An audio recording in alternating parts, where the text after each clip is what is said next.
Buenas tardes, mi nombre es Diego Felipe Sánchez. Voy a exponer la redacción de los artículos de investigación presentado por Diego Sánchez, Fundación Universitaria de Popayán. Comenzamos primero que todo definiendo qué es un artículo de investigación. Sabemos que los artículos de investigación son los que se emplean para comunicar algunos hallazgos o resultados originales de proyectos de investigación científica, puede ser tecnológica, educativa, didáctica, pedagógica, y dar a conocer como ese proceso seguido en la obtención de los mismos. Podemos decir que este tipo de publicaciones obedece a la dinámica de difusión del conocimiento por vías más económicas que la edición de monografías. Entonces, lo que hacemos es que el artículo de una revista científica puede adoptar diferentes formatos, pero al que trata de dar a conocer las aportaciones de un proceso de investigación, debe estar ajustado, digámoslo así, a una serie de parámetros aceptados por la comunidad científica. Y esto suele conocerse con las siglas IMR y D. Lo que corresponde a lo siguiente, como es la introducción, la metodología, los resultados, la discusión o las conclusiones. Por otro lado, es importante señalar la distinción entre este tipo de artículos de aquellos que contienen opiniones basadas en reflexiones personales a la luz de datos que presentan sin una clara identificación de la metodología empleada para obtenerlos. Partes del artículo de investigación. El título. El título de un artículo es la seña de identidad del mismo. Es como un pasaporte. Al decir esto es que puedo entender que el título tiene que tener contener la información esencial del contenido del trabajo y lo suficientemente atractivo para invitar a su lectura. El número de palabras empleadas en el título deben ser limitadas y elegidas a partir de un lenguaje estructurado y normalizado contenido en los tesauros. En caso de tener algún subtítulo, este irá separado por 2 puntos. Las palabras deben indicar la intencionalidad, por ejemplo, los objetivos de investigación, el evento de estudio y su contexto. La autoría. En este espacio se indica el nombre y apellidos de autor o autores y su filiación institucional. Entonces, más que todo, esto es para la gente que participó haciendo el trabajo.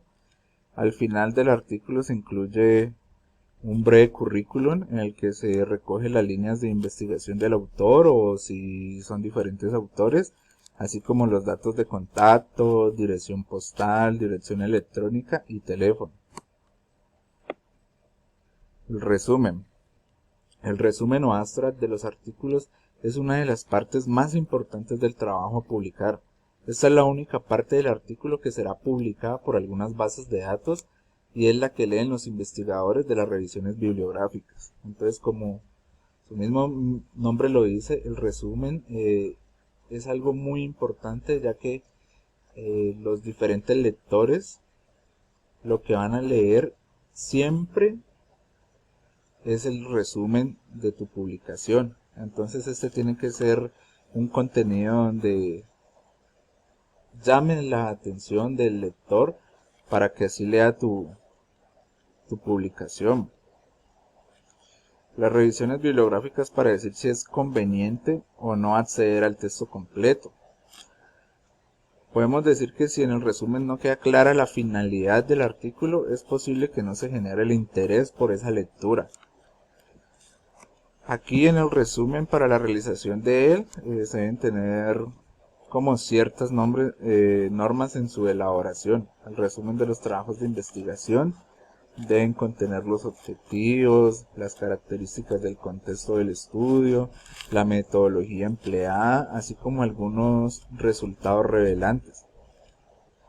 La redacción de este resumen ha de componerse de una serie coherente de frases y no de una enumeración epígrates. Conviene emplear palabras, podemos decirlo así, de uso corriente y no de términos que solo utilice el autor.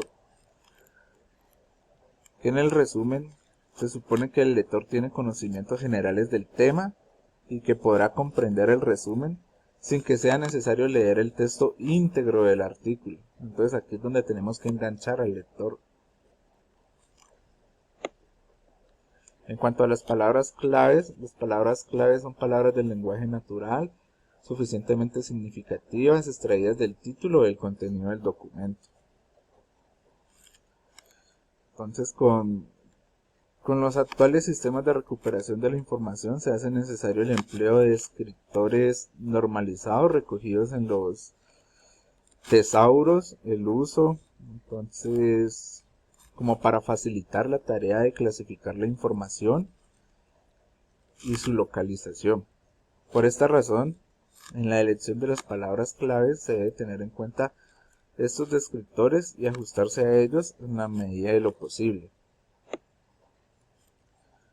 Pasamos a la introducción. En la introducción del artículo recoge información sobre el propósito de la investigación, la importancia de la misma y el conocimiento actual del tema del que se trata. Aquí lo que podemos decir es que el propósito contiene los objetivos y el problema de investigación en la introducción. Esto se debe presentar con claridad, representando su importancia y actualidad. Por último, es necesario reseñar las contribuciones de otros trabajos revelantes y destacar aquellas a partir de los cuales formulamos nuestros objetivos y una hipótesis de investigación, justificando las razones por las que se realiza la investigación.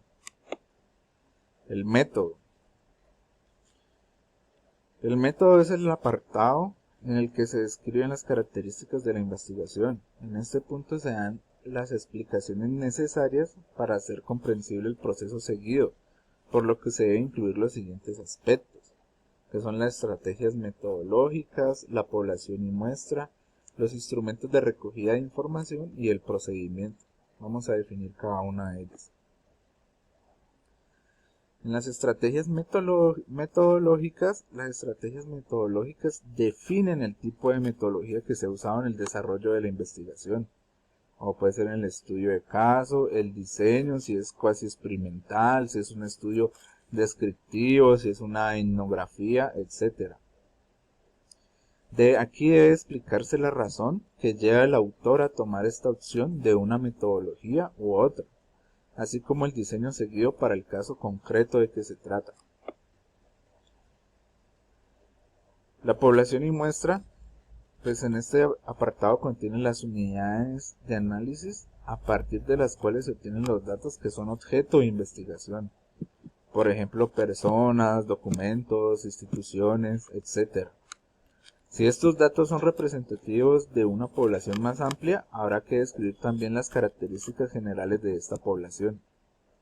Cabe resaltar que es importante explicar a los lectores qué procedimientos se han seguido para llegar a la muestra o unidades de información que son objetos del estudio. Instrumentos, recogida de información. Los instrumentos son las herramientas que han sido empleadas para recoger los datos. ¿Qué quiere decir esto?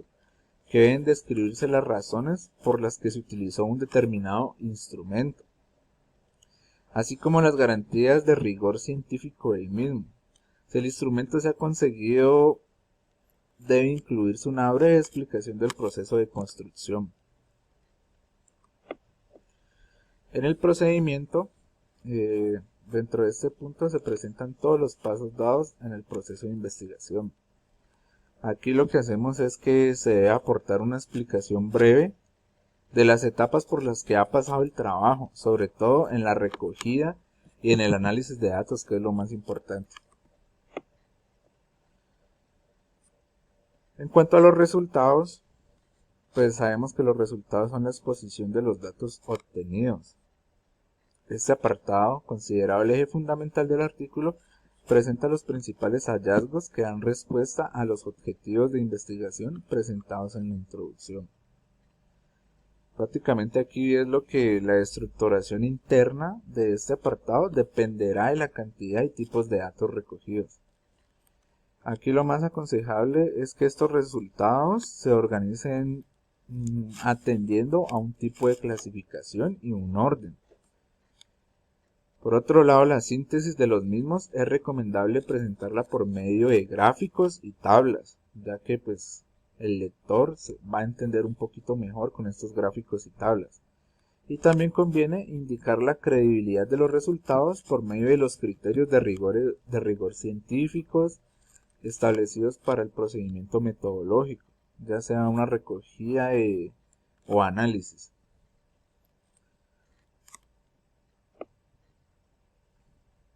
Por último, en la discusión y conclusiones, pues el artículo se completa con este apartado donde se hace una síntesis de los principales hallazgos que a su vez dan respuesta al problema de investigación.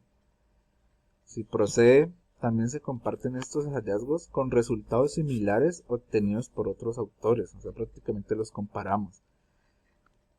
Habitualmente estos argumentos permiten prolongar la discusión hacia otros interrogantes. ¿Qué es lo que sucede aquí? Que pueden constituir el punto de partida para nuevas investigaciones. Creo que es algo muy importante. Y las referencias bibliográficas, pues se enumeran las referencias bibliográficas de aquellas fuentes citadas dentro del texto. De dónde sacaste tu información, de quién te basaste. Y aquí vale resaltar que se pueden entregar tanto en normas APA como en normas... Bueno, eso ya depende del tipo de referencias bibliográficas que te piden. Muchas gracias.